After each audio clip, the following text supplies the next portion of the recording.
मुंब्रामध्ये railway दुर्घटनेनंतर आता railway प्रशासन ॲक्शन मोडमध्ये आलेलं आहे। मी सध्या कुर्ला स्थानकावर आहे। या ठिकाणी आपण पाहतोय की सेंट्रल रेल्वेकडून आता कामं हाती घेण्यात आलेली आहे। जे ट्रॅक्स आहेत त्यांच्यावर ज्या खडी असतात त्या टाकण्याचं काम जे आहे ते सध्या या ठिकाणी सुरू आहे। दुसरीकडे आपण पाहतोय की कुठलीही अप्रिय घटना घडू नये याची देखील दखल घेतली जाते आणि रेल्वेचे जे ट्रॅक्स आहेत त्याच्या दोन्ही बाजूला असलेली जी अतिरिक्त माती आहे ती सुद्धा काढण्याचं जे काम आहे ते आता युद्धपातळीवर सुरू करण्यात आलेलं आहे। रेल्वे प्रशासनाला तसे आदेश देण्यात आलेले आहेत। त्यासोबतच ज्या ज्या ठिकाणी रंगरंगोटीचं काम नाहीये ते सुद्धा पूर्ण केलं जाईल असं बोललं जाते। त्यामुळे रेल्वे प्रशासनाचे जे अधिकारी आहेत, कर्मचारी आहेत, इंजिनियर्स आहेत ते आता ट्रॅकवर दाखल झाल्याचं चित्र आपल्याला स्पष्टपणे पाहायला मिळतं। या संपूर्ण ट्रॅकची जी पाहणी आहे ती सुद्धा केली जाते आणि संपूर्ण स्टेशन परिसरामध्ये जिथे जिथे रेल्वे ट्रॅक्स आहेत, मग ते हार्बरचे असू द्या, सेंट्रल रेल्वेचे असू द्या, या संपूर्ण स्थानकावर कर्मचाऱ्यांचं डिप्लॉयमेंट करण्यात आलेलं आहे।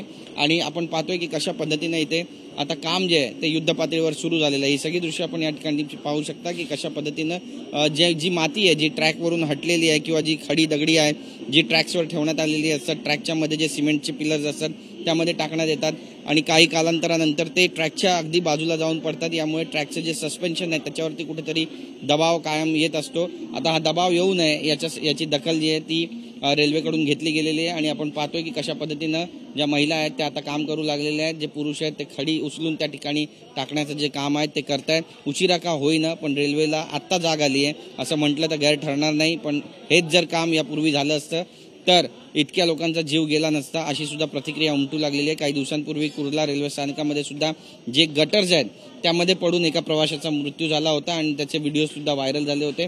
मात्र तरी देखील आपण पाहतोय की या ठिकाणचे जे गटर्स आहेत ते अजूनही स्वच्छ करण्यात आलेले नाही आहेत आणि नेमके हे गटर कधीपर्यंत स्वच्छ केले जातील किंवा या गटराच्या आजूबाजूला जी संरक्षण भिंत किंवा जाळी असायला हवी ती का नाही असा सवाल सुद्धा विचारला जातोय। तर रेल्वे याबाबत काही दक्षता घेणार आहे का आणि काम पूर्ण करणार आहे का हे सुद्धा पाहणं तितकंच महत्त्वाचं ठरणार आहे। कॅमेरा पर्सन हरीश नेगीसह गिरीश गायकवाड, TV9 मराठी, मुंबई।